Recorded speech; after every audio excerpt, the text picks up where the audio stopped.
tẹ́lẹ̀ Yinka Alaseyori born again ló fi wọlé sí wa lára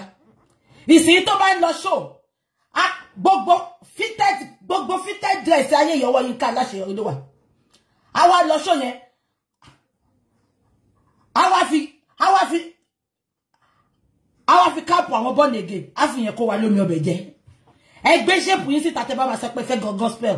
gbogbo ko ke kọ́kọ́ fi born again wọlé sí wa lára yẹn kele ko gospel ẹ wá wọlé tẹ́ wá ma wọṣọ tó fitted Yinka Alaseyori gbogbo fitted dress orí Instagram ọwọ́ elu wa tó bá tún ma wá cover ojú wa tán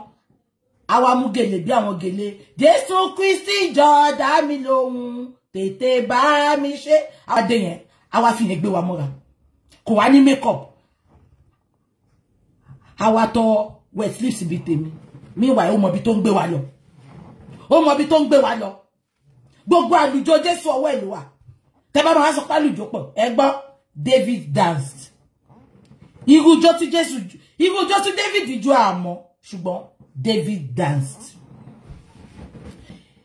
irújọ tí Jésù jó àmọ́ ṣùgbọ́n Yinka Alaseyori ẹ bá mi pè wá òun kọ́ ló lọ àyájọ́ èmi ṣùgbọ́n mo rántí ẹ̀yin upcoming gospel artists tẹ́ bá ma fi body yín wọlé ẹ fi wọlé gbogbo ko ke múra born again yẹn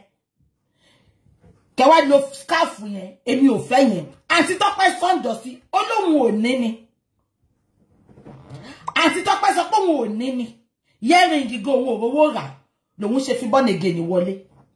ṣùgbọ́n Yinka Alaseyori ayé ti dáyé kọ̀mpútà okay sis I'll call you ayé ti dáyé kọ̀mpútà ìgbà tó bá wọlé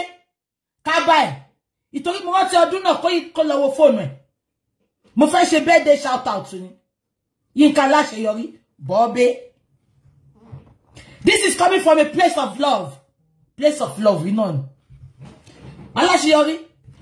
ìgbà tó máa bẹ̀rẹ̀ ọ̀rọ̀